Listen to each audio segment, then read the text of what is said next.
Você está nos Diálogos Impertinentes. O tema de hoje, a avó. Está conosco nesta promoção conjunta de Sesc São Paulo, PUC de São Paulo e Folha de São Paulo, as debatedoras Ruta Gellerter da Costa Lopes, psicóloga, doutora em saúde pública, professora associada do Departamento de Psicologia Social da PUC, vice-coordenadora do Programa de Estudos Pós-Graduados em Gerontologia, onde ministra o seminário A Família e o Idoso. Participou da implantação desse pós e pertence ao grupo de pesquisa Saúde, Cultura e Envelhecimento, onde desenvolve o grupo de estudos em psicogerontologia, GEP, CALAO e o NEP, que é o Núcleo de Estudos e Pesquisa de Envelhecimento da Universidade Católica de São Paulo. Implantou e supervisiona o atendimento psicoterapêutico em grupo para a terceira fase da vida na Clínica Escola de Psicologia da PUC de São Paulo. Bem-vindo, Ruth. E estamos também com a professora Adélia Catulo Goldfarb, psicanalista, gerontóloga, doutora em psicologia pelo Instituto de Psicologia da USP, coordenadora e professora do curso de extensão Psicogerontologia, Fundamentos e Perspectivas, do COGEAI da PUC de São Paulo e de cursos de especialização em gerontologia na PUC e na Unifesp. É autora de Corpo, Tempo e Envelhecimento, que está disponível na internet, e o livro Demências, de 2004, da editora Casa do Psicólogo. Adélia é membro fundador do Grupo Ibero-Americano de Psicogerontologia e diretora de Gerações, Centro de Pesquisa e Ações em Gerontologia.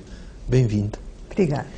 Então, quando se fala de avó, a gente fica pensando sempre naquela figura emblemática, boazinha, mulher envelhecida, quase maternal, fazendo bolinho de chuva lá na frigideira, os netinhos que estão lá porque os pais trabalham e as conselheiras de família. Esta é, Ruth, a avó de século XXI? Não.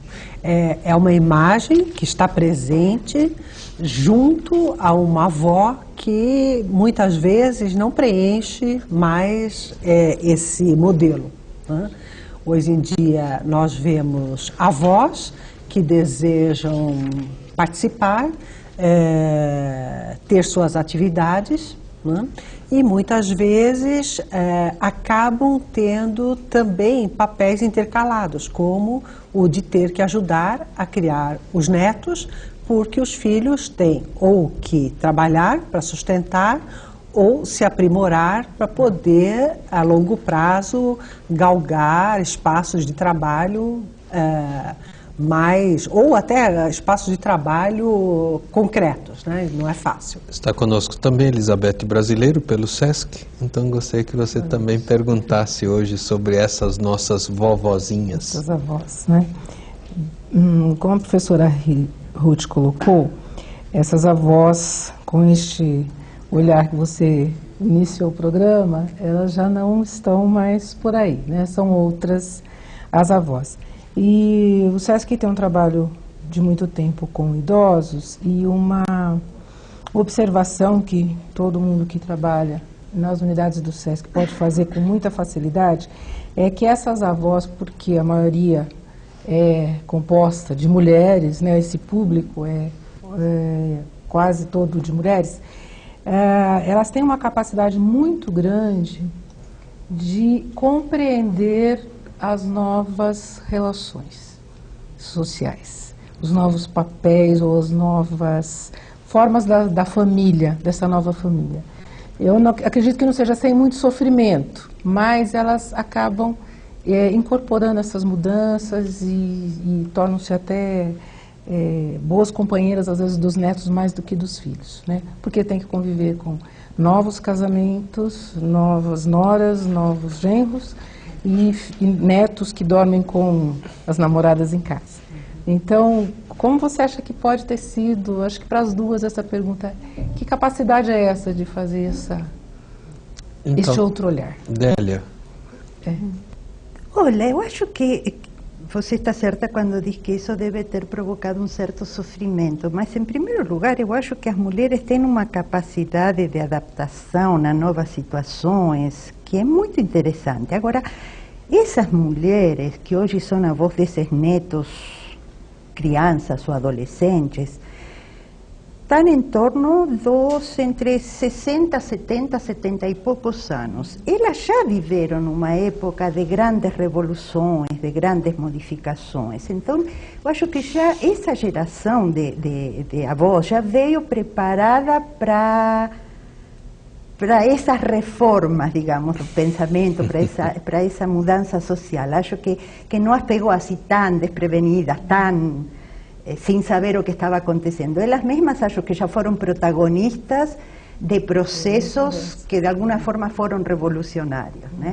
Un problema tal vez esteja mais con avós mais idosas, me refiero a pessoas que já podem ter mais de 85, 90 anos, porque hoje a longevidade marca que essa possibilidade, alguém chegar aos 85, 90 anos e ter netos de 40, 40 e poucos, isso é possível, hoje está acontecendo. E, claro, então acho que para essas talvez foi um pouquinho mais difícil, mas em geral eu não percebo que tenha havido um sofrimento excessivo, e em muitos casos até percebo que estão gostando dessas novas possibilidades, porque por outro lado, esses netos estão sendo muito companheiros, sendo muito camaradas desses avós, não existem papéis rígidos, não existe essa coisa rígida da vovocinha que o Fernando colocava como esse modelo fechado numa coisa. A vovocinha hoje é uma vovozona que pode, como a Ruth colocava, fazer muitas coisas. Então, acho que é um papel que está, como todos os papéis sociais, está se modificando constantemente. E as mulheres estão aí, são também avós, não são só avós, mas também são avós. E Ruth, então, é essa avó que está se adaptando aos netos, ou seja, aos novos tempos, ou são os novos tempos que estão criando uma nova avó? Não sei se dizer quem vem antes, a galinha ou o ovo, difícil. É um processo. Eu te diria assim, como Délia está comentando, é um processo, né? E é um processo onde o indivíduo é formado por essa história, por essa cultura, né? E a partir daí vai gerando um outro tipo de sujeito, né? Na velhice. Então, eu diria o seguinte, que essas senhoras, né, vamos dizer, elas são companheiras desses netos, né, e muitas vezes o que você encontra também, que acho que merece um destaque, é os netos companheiros dessas avós. E cuidadores. Sim. Eu estava me referindo, Délia, àquela parte que a gente costuma conversar, os netos sendo aqueles que introduzem nas novas tecnologias. É verdade. Então você encontra em muitos ambientes familiares e os netos têm muita paciência. Ou, se não tem paciência, ouvir uma bronca de um neto é doce. Não machuca tanto como se ouvir de um professor ou de um filho. Do próprio filho. Isso. É um diálogo que se estabelece ali, né, de compartilhamento, né? Agora certa você me ensina. Né? Sim, muito rica. Né? E você diria, Délia, que essa avó tem mais centralidade do que o vô? Na minha vida familiar foi assim, mas eu queria entender por que essa mãe-avó, essa matriarca, essa mulher-avó, essa vovózona é mais importante do que foi, por exemplo, o meu opa, que era o avô alemão, ou o abuelito, que era o espanhol. Por que isso? É do feminino?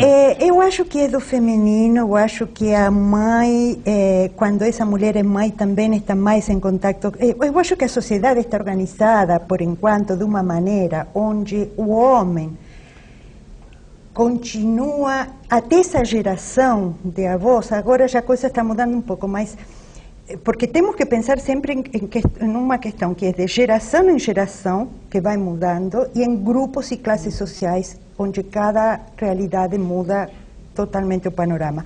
Mas a gente pensando, por exemplo, numa classe média paulista, que é o que a gente conhece mais, ou na nossa sociedade assim como um todo, o homem reina no espaço público, a mulher reina no espaço privado, né? Então, quem tem o contato com as crianças, que sabe como vai na escola, em geral, Não é que o homem não sabe e não participa, sabe, participa, mas utiliza mais a esposa, a mulher como mediadora disso. A mulher é que sabe, quando chega em casa e olha para um filho, pelo olhar já sabe se está acontecendo alguma coisa, se está triste, se está bem, se está mal, simplesmente porque tem mais contato. Agora as coisas estão mudando, a mulher trabalha tanto quanto o homem, a coisa vai mudando, mas é do feminino, mas não é do feminino por uma questão biológica, instintual. É do feminino porque é cultural. O que faz o feminino e o masculino não é a biologia, é a cultura. Então, nossa cultura foi criada nessas bases. Da mulher como cuidadora, da mulher como atenta às questões de dentro da casa, se tem desde comida na geladeira até se as crianças vão bem na escola, né? E ela foi somando papéis. Ela trabalha fora, mas também tem essa dupla jornada, trabalha dentro e sabe dos filhos. Então, acho que é do feminino, mas de um feminino determinado pela cultura, não pelo biológico. Ou seja, o homem também pode fazer isso se tiver essa oportunidade, né? E a avó continua nesse papel de ser mais disponível para as coisas da família que o homem. E eu acho que os homens sofrem muito com isso, viu? Eu acho que eles sofrem. Em relação a essa questão da avó que acaba cuidando, criando os netos, anteriormente parece que se tinha esse papel de cuidar, criar, educar, a ela era dado esta responsabilidade e a autoridade, vamos dizer assim, de realmente passar os valores e tal. E algumas, acho que mais recentemente, a gente sente um pouco de conflito, porque algumas avós são solicitadas a cuidar, sim, a ter a responsabilidade de, né, levar para a escola, alimentar, enfim, enquanto os pais estão trabalhando, mas não necessariamente para educar, para passar os valores, né? Vocês detectam isso nas pessoas com quem vocês conversam, um pouco essa situação de conflito? Elizabeth, deixa eu retomar um pouquinho isso que tu abordas dentro da perspectiva masculina, o avô, né? Bom, existe um dado aí demográfico que sinaliza que os homens idosos vão embora, morrem 5 anos antes das mulheres, né? Então, isso é um dado também para nós percebermos que nós temos mais mulheres avós do que mais homens avós, né? Eles morrem antes, né? Mas é interessante porque, assim, eu orientei algumas dissertações de mestrado onde eram alunas de áreas de conhecimento diferentes, preocupadas com esses avós, né? Então, o que elas dizem é o seguinte: os trabalhos voltados para as mulheres na nossa sociedade, eles estão muito mais organizados, muito mais articulados, né? E eles captam mais a presença da mulher. Então, essa possibilidade de reciclar, até de rever os seus papéis, né? De ter quem escute, de compartilhar as dificuldades do que é agora o papel de uma avó, que não quer ser a reprodutora, né? Mas quer, enfim, ter aí talvez uma cumplicidade maior com o neto, um compartilhamento, né? Isso você encontra dentro das nossas organizações de suporte quem faça isso. Os homens, eles continuam, mesmo os mais velhos, então isso é uma fala que nós encontramos das idosas. As que permanecem casadas falam de companheiros que estão em casa e estão em casa em sofrimento psíquico, isolados, sem ter um sentido para a sua vida, né? Desejosos de poder compartilhar esse amor dos netos, mas não sabendo como chegar nem como receber, né? Então, as pesquisas também vão indo para esse lado. São poucos os homens, é maior o número, a feminilização da velhice é um fato, sem dúvida, é um fato mundial, né? Agora, se pegarmos em termos de punhado de homens avós, também é significativo. Não podemos abandoná-los e não podemos deixar de pensar em termos de política. Agora acho que eu entro na tua resposta, aí, na tua pergunta, respondendo. Eu ainda estou curioso. O que a gente vem vendo através das pesquisas é, por exemplo, um papel presente de um avô. Então, um avô, por exemplo, ficou viúvo, que faz parte desse ambiente familiar e muitas vezes ele tem uma presença por ausência de algum dos membros da família. Ou a filha morre, ou o genro vai trabalhar em outro lugar, acaba constituindo outra família. Então, é uma presença desse avô, né? Quase que a gente brinca assim de segunda época. Ele faz um papel de pai.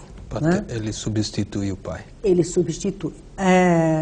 Por um lado, o que a gente vê é assim um reconhecimento desses netos, desse avô, e uma amorosidade nessa relação muito intensa. A preocupação da minha orientanda ao final do estudo, né, é que esses avós já tinham criado os filhos, agora ajudam a criar os netos, né, e hoje em dia não se morre, né, mas os netos se tornam adolescentes, querem independência, não querem mais ficar sobre as asas desses avós, então não querem que o avô fique esperando na porta do colégio. Então começam a pedir para ficar, né, no quarteirão antes, atravessa a rua e pronto, né? A presença, né, amorosa desse avô, às vezes atrapalha esse jovem, né, que está em crescimento. E aí a nossa preocupação é que esse avô fica sem objetivos para a sua vida, né? Então, por um lado, é bonito, né, a gente ver essa dedicação, e um fato que a gente cada vez encontra mais, né, com esse fenômeno que você mesmo apontou, né? Quer dizer, a separação dos casamentos é um fato, hoje em dia, que se encontra muito perto, né? E em todas as camadas sociais. Os avós fazendo o papel de cuidar dos filhos, dos netos daí, né? Assumindo esses netos como filhos, querendo ou não, né? Também é um fato, e é um fato que você vê as políticas públicas, os profissionais empurrando para os avós o cuidado com esses netos. Ruth e professora Délia, eu vou deixar uma perguntinha já para o nosso segundo bloco. É se esse avô supletivo também os filhos, portanto aqueles que estão no meio da corrente entre o avô e o neto, não diz eu só quero o supletivo de uma coisa só, não quero você avô integral, eu quero só você nisto, nessa outra área, como ela disse, de valores, ética, determinados comportamentos, você não se meta, que isso é comigo. Queria que vocês comentassem, já depois do nosso intervalo, comentando no Diálogos Impertinentes, a avó.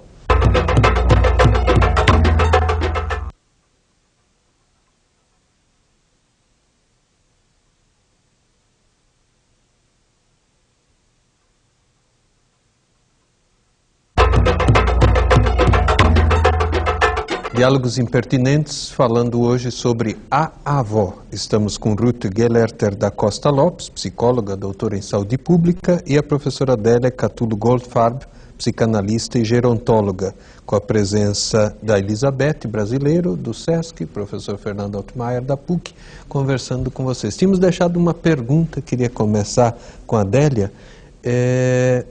Pode ser avô só por pedaços? Porque tem filho que diz assim, olha, você vai lidar aí com o meu neto, o seu neto, meu filho, minha filha, mas só nesse setor aqui, contar causos, cuidar da escola, falar alguma coisa, mas sexualidade, valores, critérios, isso é comigo. Ou outras questões.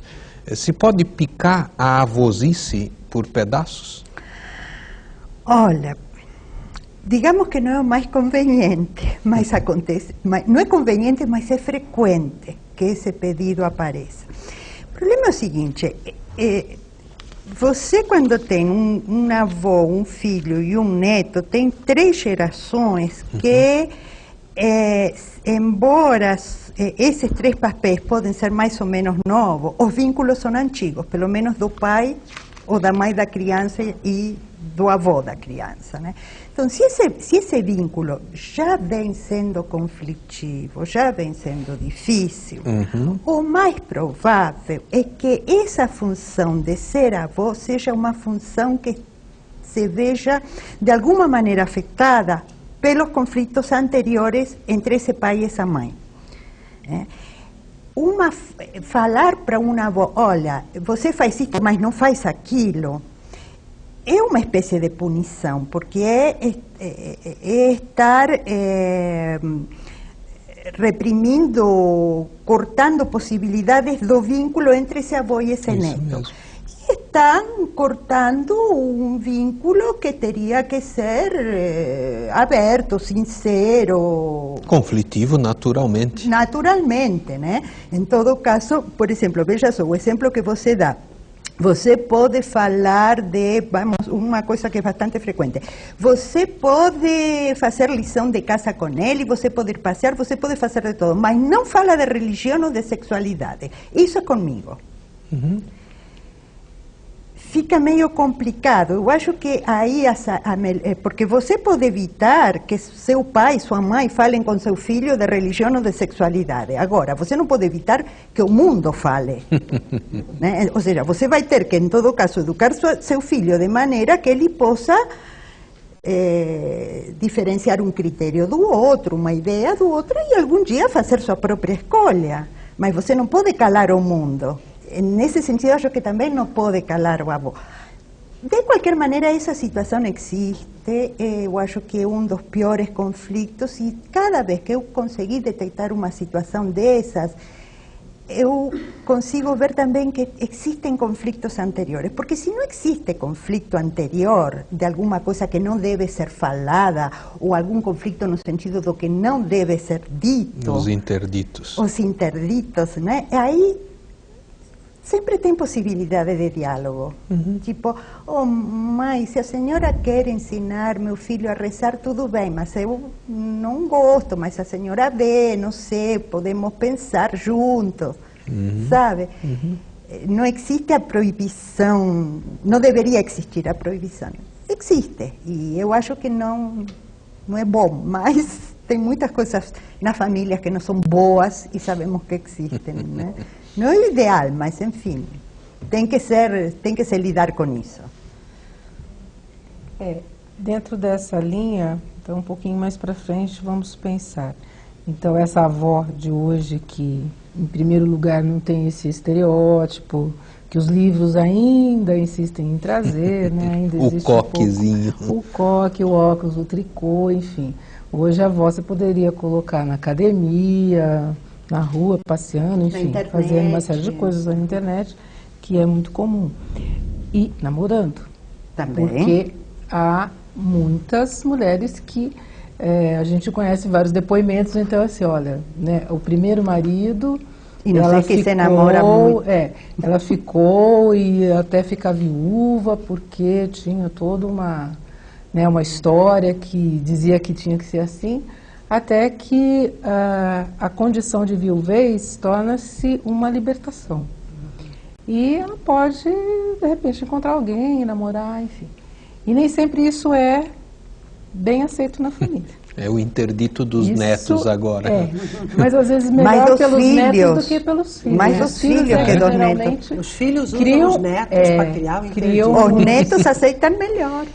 Então, assim, conta um pouco desse tipo de experiência, que talvez vocês também tenham esses testemunhos, porque é uma situação que está presente, né? Essa nova avó. Acho que o que nós estamos tentando, assim, apontar, que tipo de conflito a situação do ser avó coloca nos tempos atuais.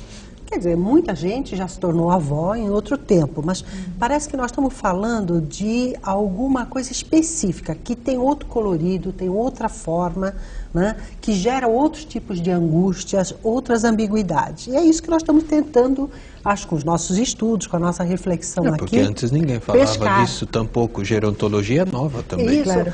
Mas é interessante, porque velhos sempre existiram, né? Certo. Mas parece que alguns questionamentos estão sendo feitos agora, tanto que nós falamos de uma psicogerontologia também, né?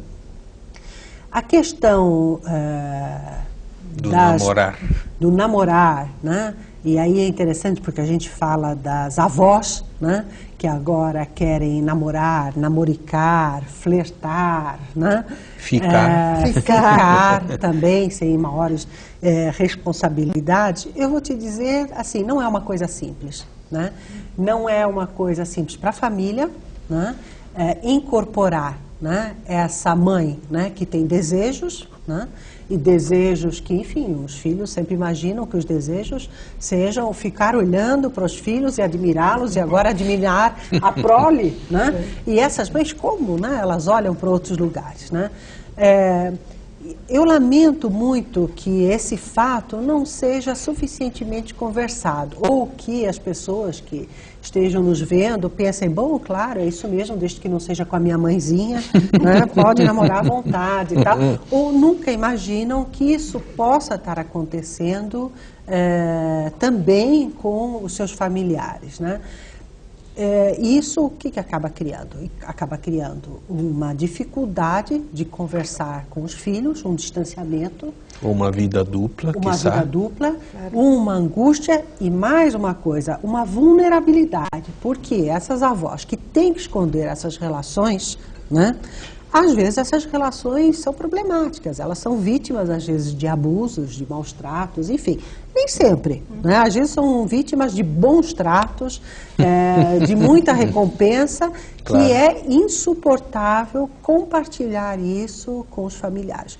Contar, por exemplo, para um filho, né, que está namorando com um rapaz da idade do filho, né, que tem metade do peso do filho, que tem todos os cabelos ainda, né, e que está muito bem na sua área de trabalho, é muito complicado para uma avó compartilhar isso com o filho dentro de uma situação, né, onde você não concebe que a sua mãe, adoentada, com perdas de todas as ordens, né, pode ter um fã caloroso, né? E como você vê, Délia, essa questão? Eu concordo com a Ruth, realmente é uma situação difícil. Por um lado, eu vejo muito que as pessoas às vezes se entusiasmam com um novo vínculo do pai, da mãe, que acabaram de ficar viúvos, e se entusiasmam com esse novo vínculo porque de alguma forma os filhos percebem que pode ser muito bom, que tem com quem compartilhar, em todo caso, os cuidados dessa pessoa, que pode, digamos, aliviar um pouco a responsabilidade de passar a ser cuidador, mas, por outro lado, justamente esse deixar de ser cuidador desse senhor ou dessa senhora que ficam viúvos e namoram e casam de novo, por exemplo, é perder um papel. É conflitivo, porque para os filhos ver que esse lugar que foi do pai ou da mãe é ocupado por outra pessoa é complicado. Mas, de alguma forma, reafirmo o que já coloquei antes, vai depender muito do histórico de cada família, de como isso seja trabalhado, como isso seja tratado, como isso seja compartilhado e comunicado, que as coisas vão se resolver ou não. Em geral, o que eu venho percebendo é que, nesses casos, os netos ajudam bastante. Ajudam intermediando, assim como as avós intermediavam os namoros dos netos e conseguiam que os pais não tivessem uma atitude muito fechada, muito rígida, tipo, deixa ele sair, deixa chegar um pouco mais tarde, deixa viajar com fulaninho, parece um bom menino, sabe? Aí os netos começam agora, mas olha, mãe, a avó tem que sair, tem que se divertir, ainda está com possibilidades de curtir a vida. Então, digamos, tem uma troca aí que é muito interessante, onde avós e netos entram em uma espécie de cumplicidade na questão amorosa da vida, né? Os pais, às vezes, digamos, a geração do meio, é que às vezes fica com mais cuidado e com mais medos, e tá certo. Às vezes tem que ter medo e tem que ajudar, né? Agora, não pode vigiar como podem vigiar uma adolescente, porque às vezes é isso que confunde um pouco, né? filhos que querem cuidar da mãe que está namorando como cuidam da filha que está namorando. E não é a mesma coisa uma senhora idosa, viúva, que uma adolescente. Até porque ela é senhora, né? E tem uma história de vida, tem uma experiência, já sabe das coisas, não é como uma adolescente que está começando. Então, às vezes, a geração essa do meio se confunde um pouco nessas coisas. E dali aquela mulher, por exemplo, a avó, que decide também não ter esse companheiro. Não por um trauma ou uma negação do amor e da libido, mas não, fiz minha vida tranquila, enterrei meu companheiro, estou feliz, agora quero curtir passeios, arte, música que nunca teve. Isso também não é uma coisa bonita? Fernando, eu acho que sexualidade é um direito, não é uma obrigação. Certo. Então, em princípio, eu sou contrária a essas ideias que às vezes circulam um pouco insistentemente de que velho tem que namorar, velho tem que sair com outras pessoas, viúvo tem que casar de novo. Não. Não, pode, se quer, se gosta, é prazer, tem que ser prazer, não pode ser obrigação. Se você pode encontrar o prazer em outras coisas, existe uma coisa, um conceito na psicanálise que é a sublimação, né? Isso é importantíssimo, ou seja, o desejo sexual pode ser sublimado, ou seja, sublimar é transformar em sublime, com outros prazeres. O importante é que seja prazeroso, importante Feliz. Feliz. Não é obrigação, né? Então eu às vezes tenho um pouco de medo é um tema delicado, porque a gente entra nesse tema e coloca questões que são do direito de cada um, de escolha, do direito de felicidade, a felicidade de cada um, mas quem não quer, não precisa, está ótimo. O importante é que tenha um projeto de felicidade e que esse projeto de felicidade seja um projeto possível. Como vai ser? Depende de cada um. Eu queria deixar para o nosso próximo bloco uma pergunta para a Ruth. E as avós tristes? Porque eu conheço algumas que você nota, a pessoa não está... Mas não é questão de companheiro, nem de projeto, não sei. Talvez projeto, se fosse uma boa palavra, não sei. Mas nós vamos voltar a falar sobre isso. Uma avó que está lá encruada, machucada, ela virou avó e perdeu o senso da vida. Eu conheço muitas. Fique conosco, voltamos já já, isso é bem importante, no Diálogos Impertinentes, falando sobre a avó.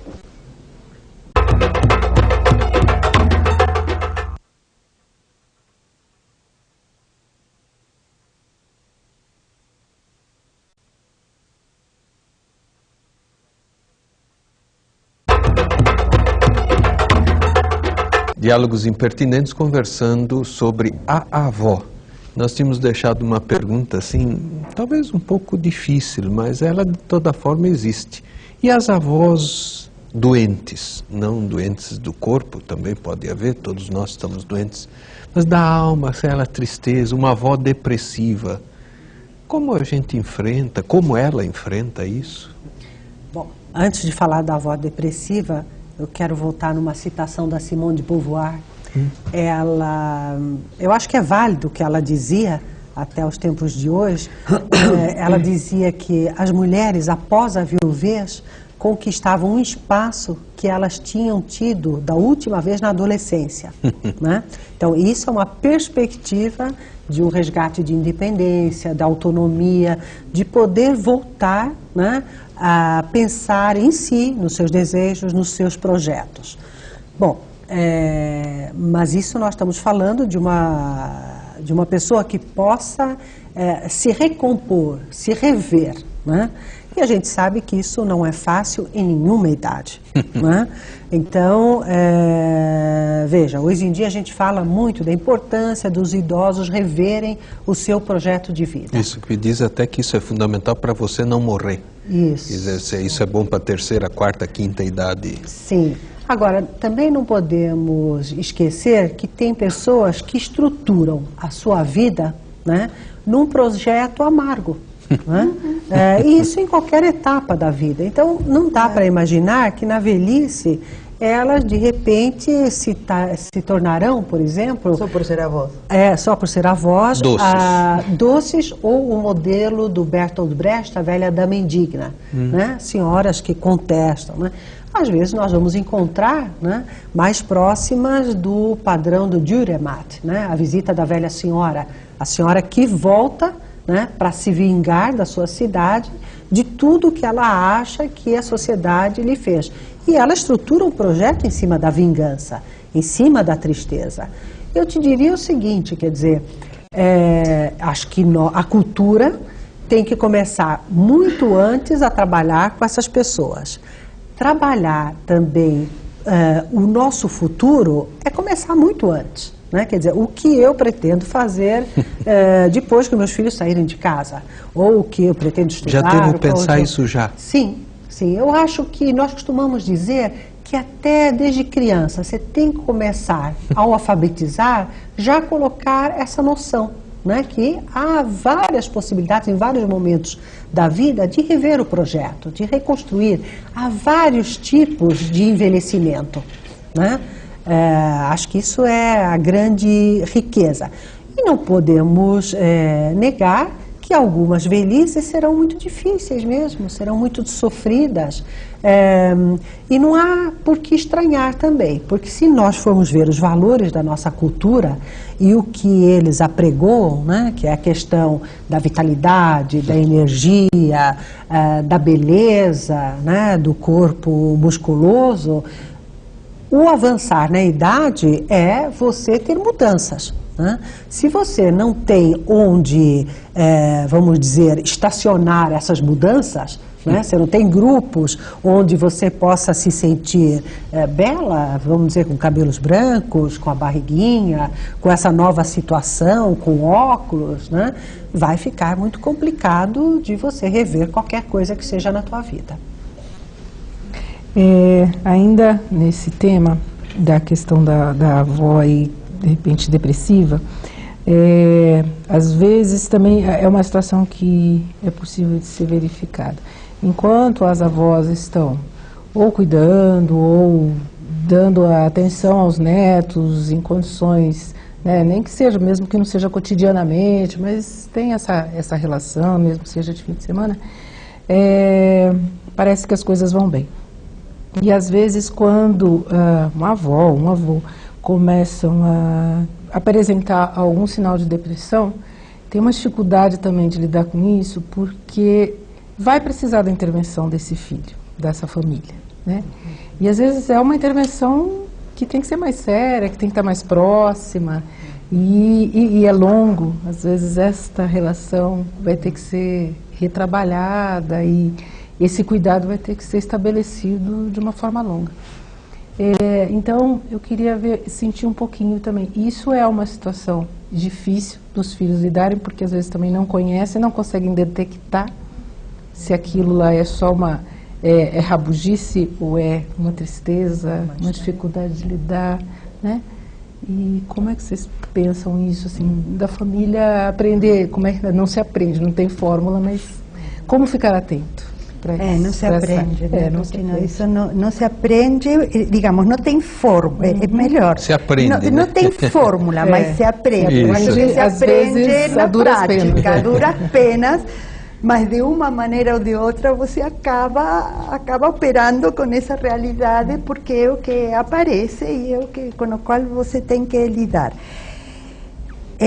Eu acho que é uma situação muito, muito difícil, muito complicada, porque, em geral, nós acostumamos de crianças a lidar com imagens idealizadas de todo. Papai e mamãe são aqueles seres, o pai provedor, a mãe cuidadora, que sempre vão cuidar de mim, que sempre vão estar presentes quando eu precisar, que vão, sabe, são incondicionais, são meu porto seguro. De repente, papai morre, mamãe fica deprimida, e eu faço o quê com isso? Não era isso que eu esperava. Cadê meu pai e minha mãe idealizados? Onde eles estão? Né? E aí que a coisa fica complicada e o filho tem que assumir tem uma inversão de papéis. O filho ou a filha tem que assumir o lugar de ser um cuidador desse pai, dessa mãe, que já foram seus cuidadores. Isso sempre é conflitivo. Pode ser conflitivo pelo lado de não entender o que está acontecendo, pode ser conflitivo pelo lado de uma mágoa, de um ressentimento, de uma cobrança, ou até de uma situação de profunda tristeza por ver o que está acontecendo. Mas não se passa por isso sem conflito. Pode ser um conflito mais externalizado ou mais internalizado, mas não se passa por essa situação sem conflito. E aí eu volto àquela coisa, os netos às vezes ajudam muito a mediar essas situações, né? Porque já não tem nessa idealização, o neto quem idealiza são os pais dele, não idealiza os avós como esses seres provedores e cuidadores. Então a idealização em relação à outra geração é diferente. Então o neto é como que está mais livre para sentir e até para mediar essa situação.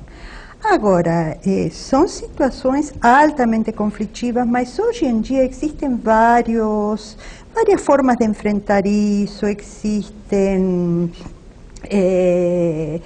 serviços de saúde mental que ajudam, clínicas, até a própria clínica da PUC, que a Ruth conhece muito bem, ela pode acrescentar alguma coisa nesse sentido. Tem trabalhos com grupos familiares, enfim, pelo menos São Paulo está muito bem servido nesse sentido. Agora, o problema é aquela coisa de sempre, as pessoas só vão pedir ajuda quando a coisa já está muito complicada, ou pensam que uma coisa tão do âmbito privado e particular da família que não podem nem pedir ajuda a um vizinho. Então, às vezes, o que falta nessas situações é o sentido do coletivo, é o sentido da grupalidade, aquela coisa que eu acho que você deve ter essa experiência no SESC, né? Das pessoas que chegam com uma angústia dessas e de repente a outro fala, ai, aconteceu a mesma coisa comigo, eu fiz tal coisa, eu fiz tal outra, essa coisa do grupo, do coletivo. O clube de avós, como tinha antigamente o clube de mães. Não sei, não necessariamente eu não chamaria clube de avós, mas é porque senão ficamos numa coisa meio segregada que é só para velha. Né? Claro, pode ser, claro. É o coletivo, é a família, são os vizinhos, as pessoas do bairro, netos. do prédio, os netos, os amigos, Certo. A unidade do SESC. Olha que coisa, eu teria pensado diferente e teria sido um equívoco, pensando que só as avós juntas poderiam ser terapêuticas. Não. Podem ser, mas tem um ponto em contra, que podem realimentar um certo ressentimento de, comigo aconteceu a mesma coisa, imagina, não sei, filho não liga mais, neto não está nem aí, claro. Hoje só se interessam pelas coisas dele. Às vezes, por isso eu defendo constantemente o intergeracional. Certo. Né?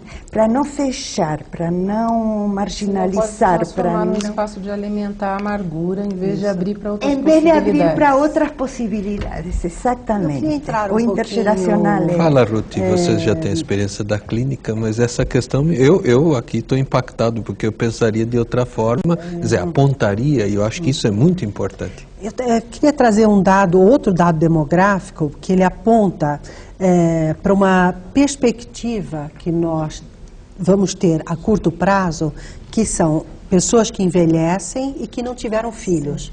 Então, nós não temos a geração do meio para cuidar deles. Então, a rigor, eles serão cuidados por netos emprestados, vamos dizer assim.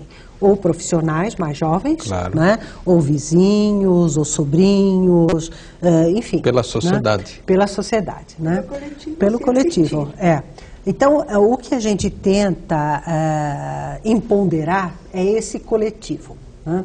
Agora, para a gente poder valorizar esse coletivo, e quando eu falo valorizar esse coletivo, existem iniciativas, né? A do SESC, a clínica da PUC e um montão de outras que devem ser compartilhadas. E há esses clubes de terceira idade que acabam sendo também um lugar. Sim, claro, que podem trabalhar no sentido do intergeracional. Sim. As prefeituras também vêm se desenvolvendo nesse aspecto, né?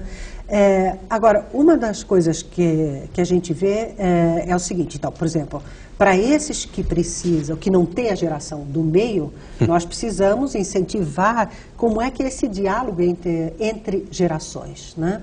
O SESC acabou de fazer agora uma pesquisa em profundidade, que vai ser logo, logo publicada, e eu fiquei de analisar uma parte dos dados desse material.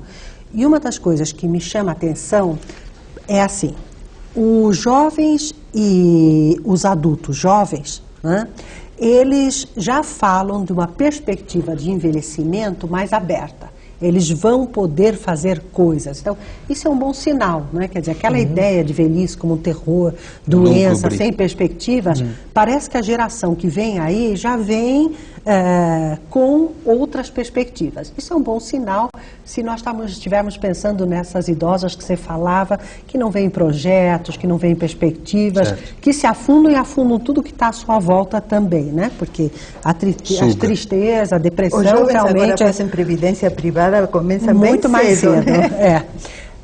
Por outro lado, as pessoas mais velhas olham os jovens assim, eles são violentos, eles podem me bater, eles não respeitam os mais velhos.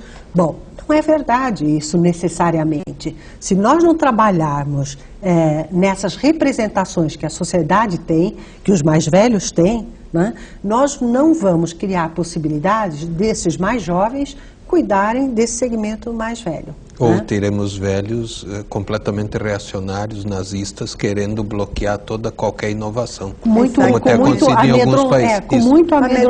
amedrontados com jovens que virão para tirar os seus lugares e os seus direitos conquistados com muito esforço. Né?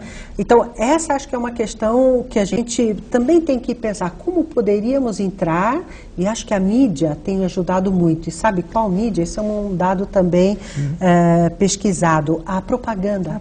A propaganda tem sido uma colaboradora no sentido de trazer outras perspectivas de se envelhecer e de se fazer na velhice, e de se atuar na velhice. Dá um exemplo, não sei o produto, mas assim, dando um exemplo. Aquela do neto que espera a avó para almoçar ou para jantar num restaurante, que está esperando uma mulher e chega a avó dele. Essa é linda. Não falo o produto, mas é um... Então, olha, nós vemos um rapaz bonito, de terno, gravata, esperamos que seja uma jovem. Então, essa, é aquela, daí chega a avó. Né? Então, ele é o que está convidando a avó para ir jantar fora. Né? E a gente tem visto isso aparecendo, a avó e o neto fazendo esportes radicais, por exemplo, numa viagem de qualquer tipo aí, né? Então, você começa a perceber essa parceria intergeracional e velhos fazendo atividades que até pouco tempo não eram concebidas para as pessoas depois de uma certa idade. Agora, se a pessoa sempre teve treino, né, sempre teve essa disponibilidade, por que que agora, numa determinada idade em que ela, por acaso, se tornou avó, ela fica proibida ou impedida, né, de usufruir dessas coisas que ela sempre... Eu acho que esse é um bom mote para o nosso próximo bloco. Quando eu viro avó e avô, é a menstruação? É algum período da menopausa? É algum momento do nascimento, de fato, do neto biológico? Eu posso ser avô sem neto? Posso ser avô... 50 anos é a idade do avô, como tem a da loba com os 40, não sei. Eu gostaria que a gente pensasse sobre isso já depois do nosso intervalo.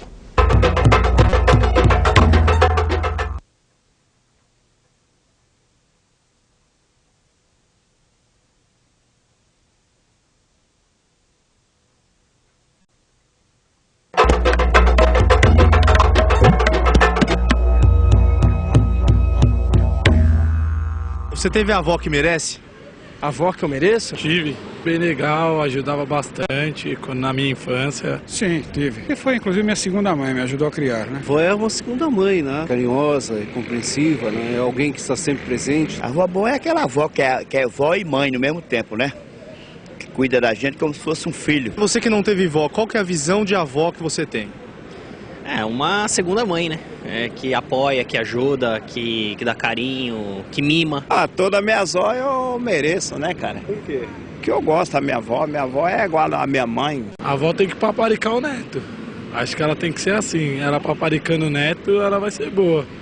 Ela tem que sempre estar junto do neto, né? Não concordar com o que o pai diz, porque senão não vai ser vó. Eu acredito que não muda muito não daquele conceito de avó que a gente tem. Bolachinha, café com leite. Por que a avó tem que ser tão boazinha assim? Não sei, eu acho que ela transmite para os netos o carinho pelos filhos. A gente não pode colocar rótulos, né, nas pessoas, né?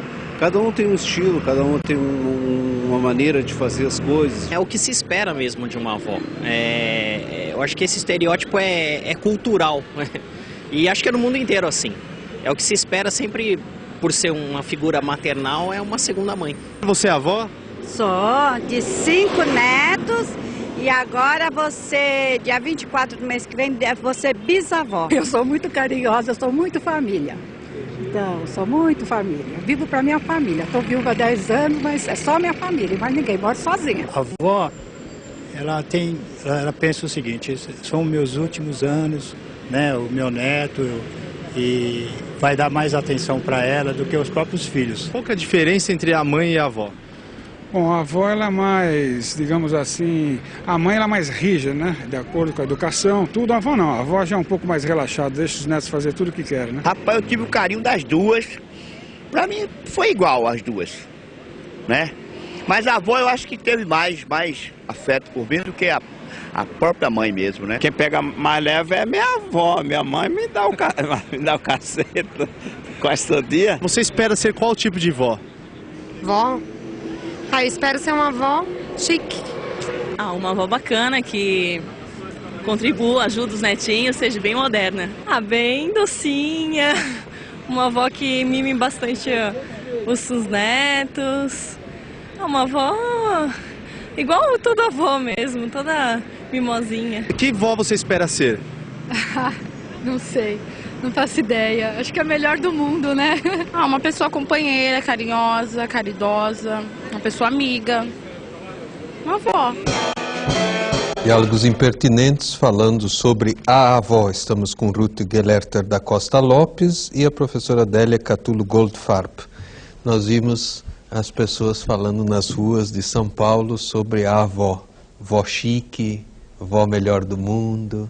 Gostaria de ouvir, Ruth, em primeiro lugar, seu comentário, ligando àquela perguntinha que eu fiz. A gente começa a ser avó em algum momento? Uma levou um susto quando foi perguntada que vó ela seria. Ela, como? Vou ser? Que pergunta é essa?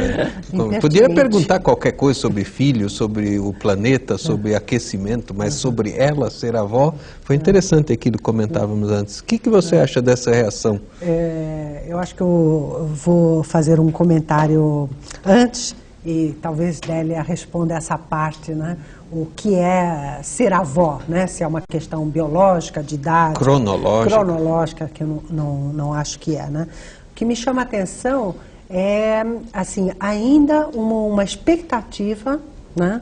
Com relação ao modelo antigo de ser avó, ainda é muito forte. Então, imagina quem não quer seguir esse modelo, ou quem não pode, né? Quer dizer, ainda tem essa cobrança ou essa expectativa.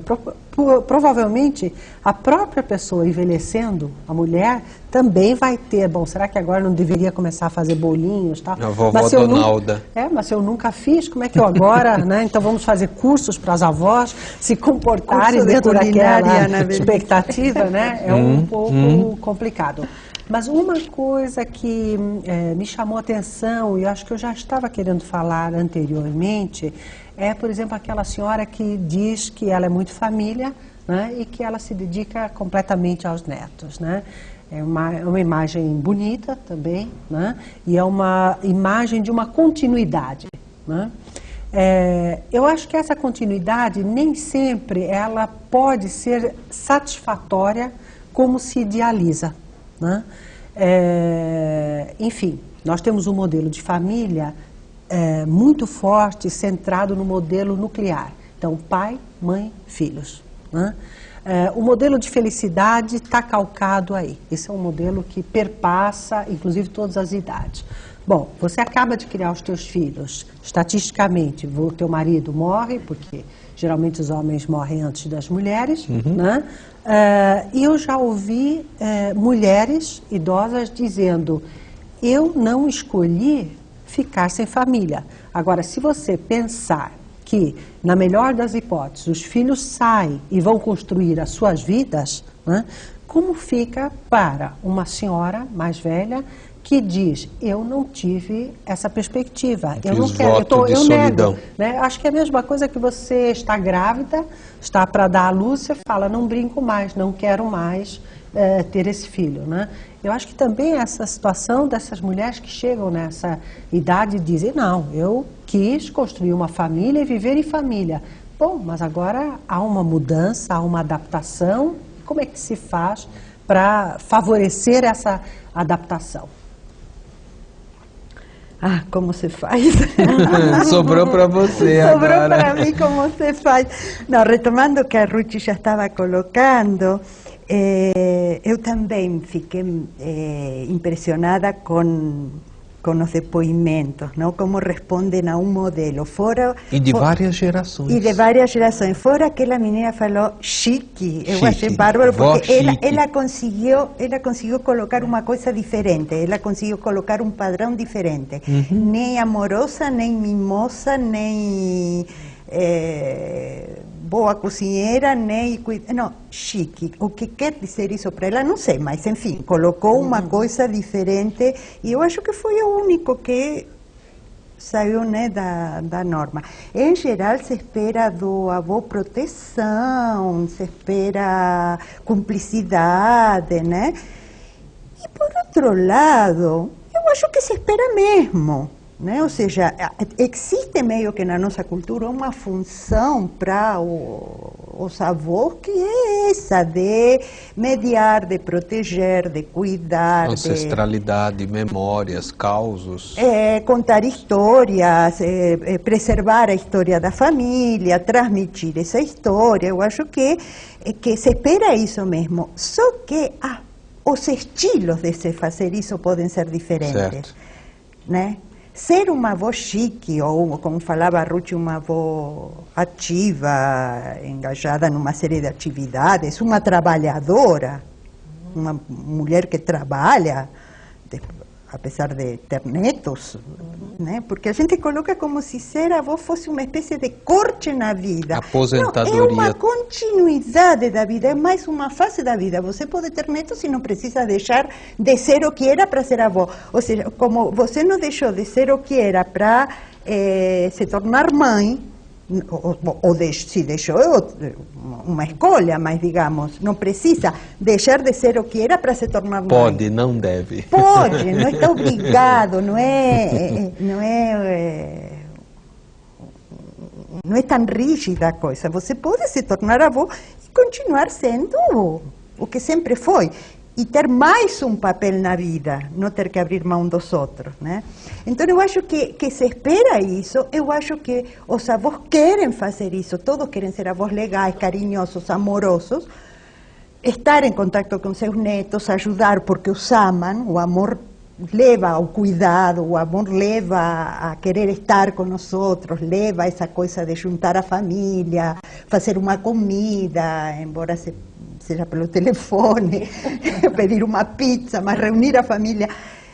O amor leva isso. Reúne mesmo, Délia, porque quando minha avó vivia, minha família estava mais unida. Isso é verdade. Nucleia. Levam é um amálgama, é um ponto de nucleação. E eu acho Vamos colocar o seguinte: pode ser esse papel. Nem todas têm avós que implodem as relações familiares nas disputas, né? Quer dizer, até para você ficar não vamos idealizar valorizada. Não vamos idealizar, exatamente. E ficamos de responder quando se torna avó uma pessoa. Acho que é importante, né? Que os dois perguntaram várias vezes e nós estamos adiando. Eu acho que uma pessoa se torna avó quando tem um neto, como uma mulher se torna mãe quando tem um filho.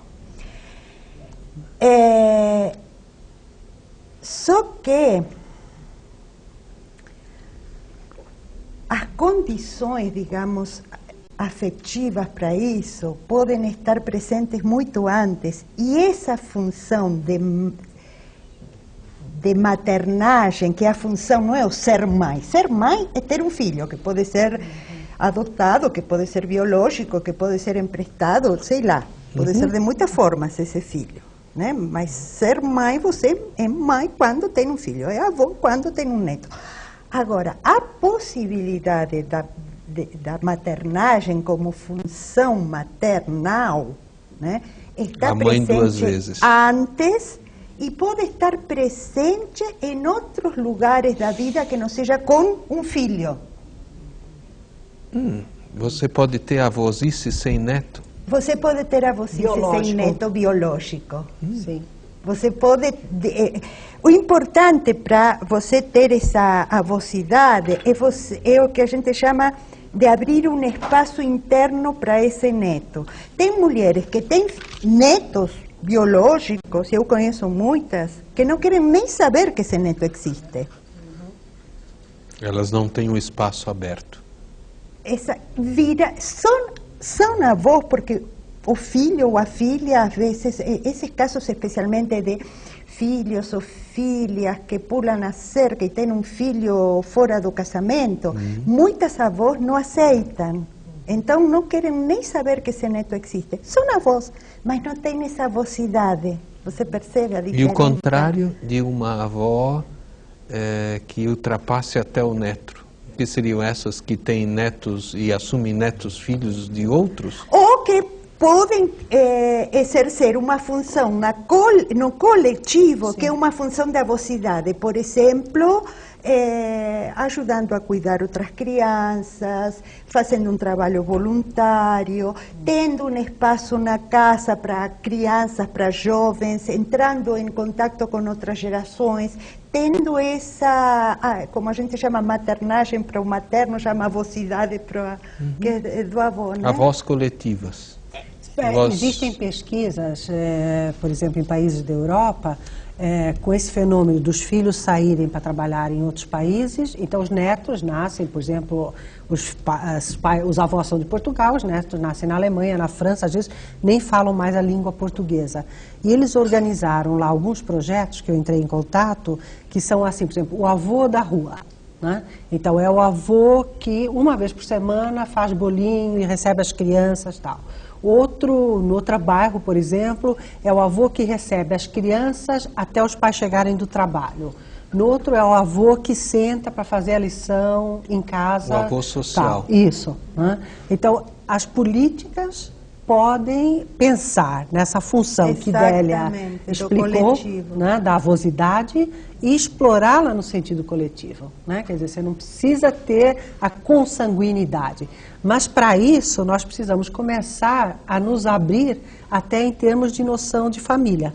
Se você fica, não, família é aquela consanguínea, pai, mãe, filhos, né? Claro. Aí você não sente amor por aquela criança que está ali do lado. Fora, né, desse núcleo, né? Você não se vincula. Claro. Né? Bom, um pouquinho mais para frente, acho que o que a gente pode pensar é nessa nova família mesmo, que está aí presente, pequena. Alguns casais com 2 filhos, com 1 filho, com nenhum filho. Que você já tocou rapidamente nisso. E a gente ainda não consegue ver políticas eficientes para receber essas pessoas futuramente, porque vai chegando um momento em que já não é mais possível ficar sozinho em casa, por mais que os netos até tenham este carinho, esta aproximação com esses avós, eles não têm esse tempo disponível para esse cuidado. E a gente não tem políticas que efetivamente estejam olhando para um futuro muito breve de acolhimento das pessoas, que necessariamente não precisam passar pelos chamados asilos, que tem toda uma conotação negativa e tal. Mas que soluções a gente poderia pensar, ou que possibilidades a gente poderia pensar de espaços, né, de acolhimento das avós, dos avós, ou daqueles que não vão se tornar avós biológicos, mas que poderiam estar... Até, a gente não estou pensando tanto num projeto ainda assim com essa com essa abrangência desse avô social que você está citando, mas esse acolhimento mínimo mesmo dessas pessoas que começam a ficar sozinhas e sem condição de se cuidar. Eu vou entrar aí num dado que coloca uma realidade aí tenebrosa para o que você está apontando, né? Os gerontólogos vivem dizendo 2025 vai ser um boom de idosos, né? Eu ouvi até dizer que nós seremos o 6º país mais velho do mundo. Sim, sim. Né? Agora, de modo geral, as pessoas falam, bom, vai ter um pouco mais de idosos, qual o problema? Se você pensar que as cidades, né, as calçadas, os serviços, né, nós não vamos ter geriatras suficientes, não vamos ter psicogerontólogos suficientes, né? É muito preocupante. Não gosto de ser calamitosa, porque eu acho que a gente tem a possibilidade, como seres humanos, de ser criativo e reconstruir possibilidades com o que a gente tem, né? Mas, na verdade, é uma situação bastante preocupante mesmo. Nesse sentido, a gente costuma dizer que a questão do envelhecimento não é uma questão só da pobreza. Envelhecer, mesmo com dinheiro, né, é um problema. Né? Tem se colocado como um problema, porque a pessoa não tem a quem recorrer, os serviços não estão constituídos, você não tem pessoas preparadas. Mas vem vindo, assim, soluções. Né? Mas então não fale delas. Deixa uma surpresa. Tá bom. Para já depois do intervalo, voltamos com o último bloco de A Avó nos Diálogos Impertinentes.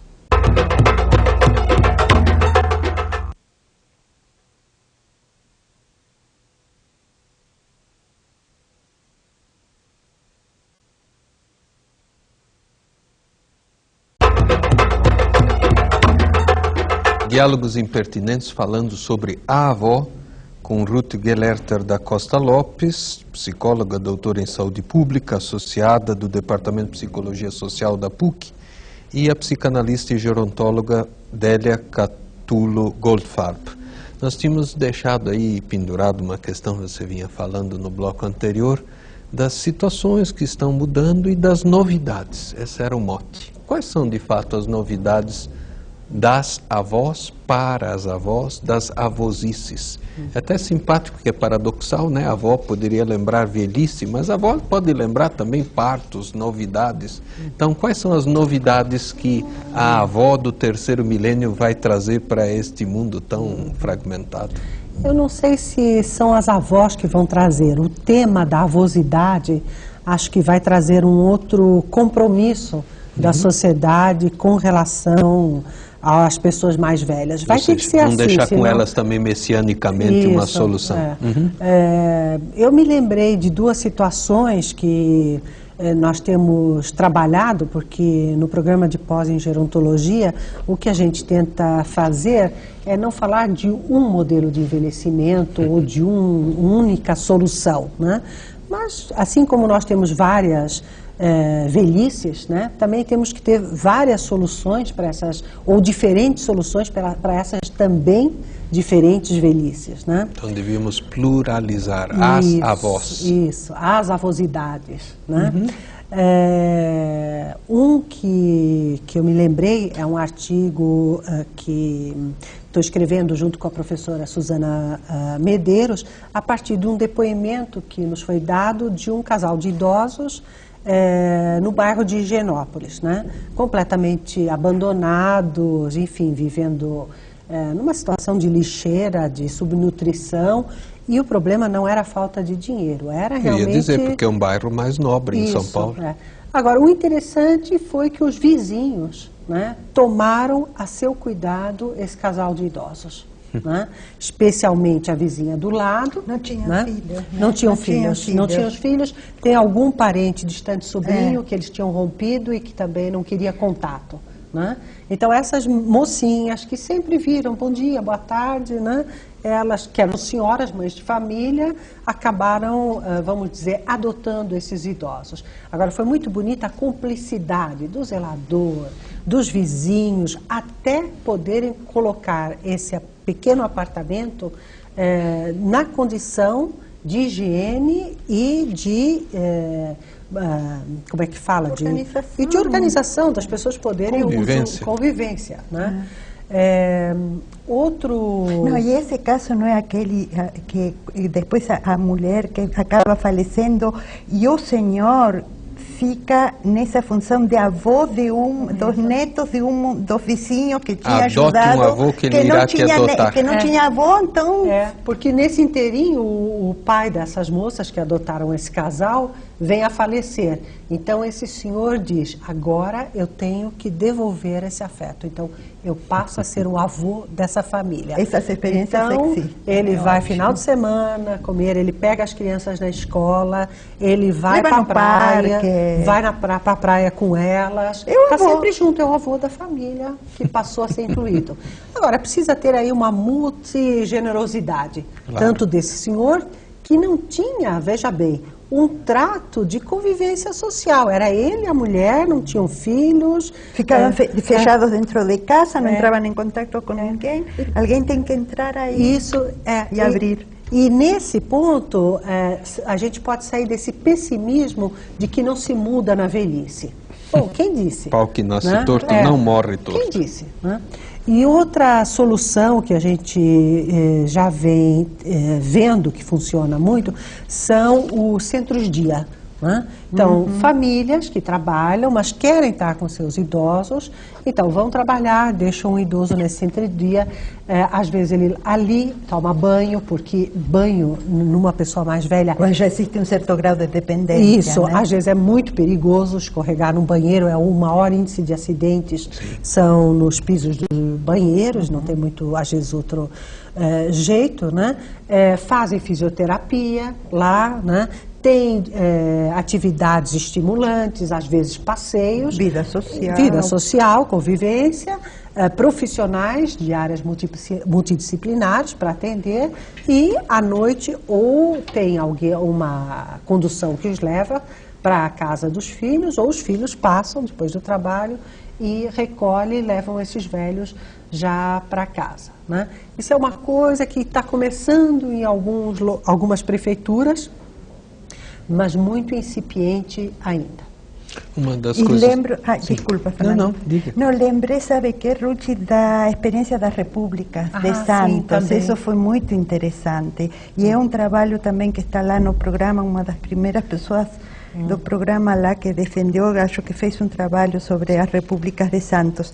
Porque, o que acontece? Você, quando pensa na velhice, né, você tem que pensar desde idosos, jovens, autônomos, independentes, ativos, com possibilidades de morar sozinhos, de se virar perfeitamente, e tem que pensar nesse longo caminho, que é um longo caminho que hoje pode levar 30, 40 anos até o fim da vida de uma pessoa de um organismo que vai declinando, que cada vez vai precisando de mais ajuda, que era o que a Betty colocava hoje, né? Como, bom, o que se faz nesses casos? Aí você já tem que pensar em outras alternativas, em outros cuidados, aí que entra o centro-dia, aí que entram diferentes possibilidades que estamos em uma...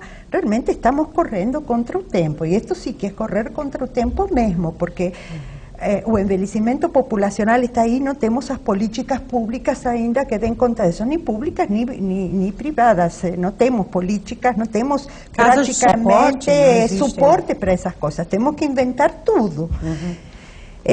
Mas esse caso que eu queria comentar das repúblicas de Santos foi muito interessante, porque foi uma iniciativa da Prefeitura de Santos, já faz vários anos atrás, em que a Prefeitura alugava uma casa, uma empresa colocava a casa em condições de pintura, mobília, tudo isso, e se fazia uma triagem de um grupo de idosos que ia morar nessa casa e administrava a casa como uma república. A Prefeitura só dava um suporte semanal, uma coisa assim, assistente social, tinha um hospital de referência, enfim. E o prédio, formalmente, o lugar físico, portanto? O lugar físico era a Prefeitura que alugava. Agora, veja bem, isso em termos de economia para os cofres públicos é importantíssimo. São pessoas que não estão morando na rua, que estão se alimentando bem, que têm vida social, que estão sendo cuidados enquanto autônomos e independentes. A maioria dos idosos moradores de rua, por exemplo, são pessoas, a maioria tem pelo menos uma aposentadoria, mas com aposentadoria ou comem ou moram. Ou compram remédio. Não, para morar não dá. Não dá. E remédio se não for muito caro.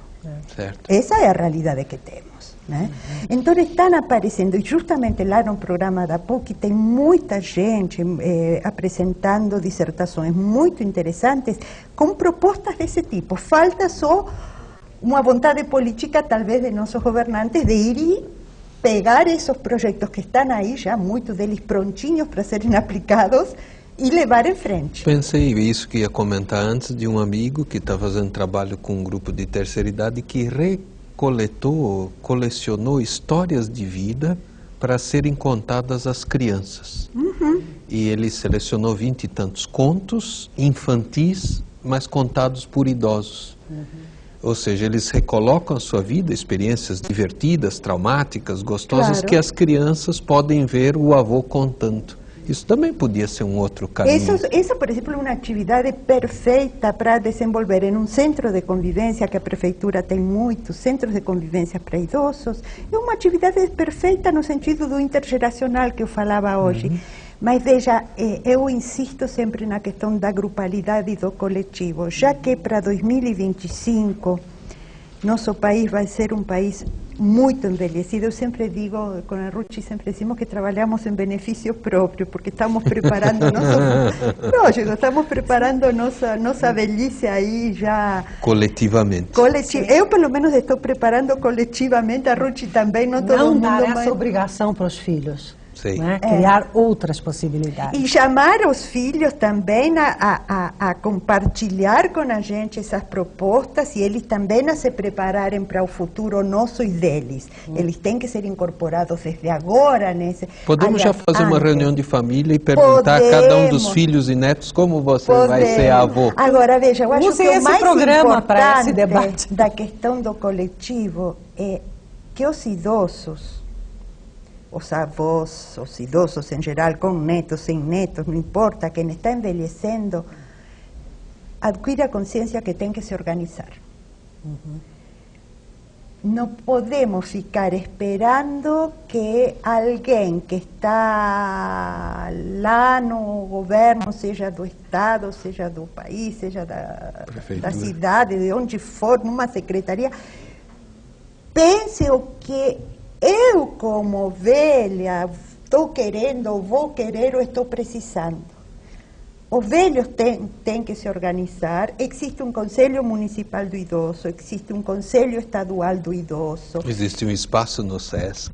Existe um espaço no SESC. Os conselhos têm autoridades eleitas.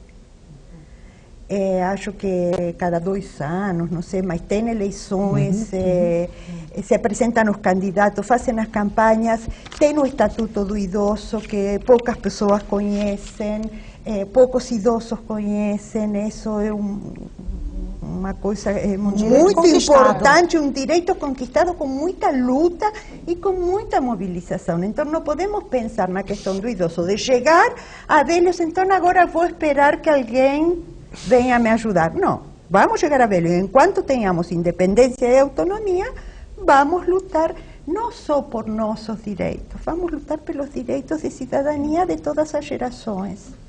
E por aí eu acho. O SESC estará aberto para isso. O SESC está super aberto para isso. Com essa concepção. Com essa ideia mesmo. Trabalhar essa questão da discussão, da informação sobre o Estatuto, né? Porque é o que tem na mão hoje e que, obviamente, é algo até a ser questionado, porque demorou tanto para ser aprovado, que ele já está com várias questões a serem rediscutidas, trabalhadas. Então, isso é muito importante. Essa informação é fundamental. Então, eu queria agradecer, e não sei, pode dizer uma última palavra? Não, só ia falar, Beth, que realmente o SESC ele foi pioneiro no trabalho de atendimento a idosos sem preguiça, né? Eu acho que teve um olhar de empoderamento. Não, exatamente. E de dignidade, de das pessoas poderem trabalhar os seus desejos, que acho que em qualquer lugar a gente deve chamar atenção. Acho que foram os primeiros que tiveram essa prática. Tiveram uma coragem evoluída. Quem sabe até porque muitos de nós precisamos aprender mais sobre isso e descobrir a nossa avosidade interior, que já devemos cultivar desde já. Agradecemos todos que nos acompanharam nessa promoção conjunta do SESC de São Paulo, da PUC e da Folha de São Paulo, com essa temática que com certeza mexeu com você. Você vai ter que se perguntar em casa como será a sua velhice, como será a sua terceira, quarta idade e o avô e a avó que está dentro de você. Ponha para fora. Obrigado. Boa noite. Obrigada.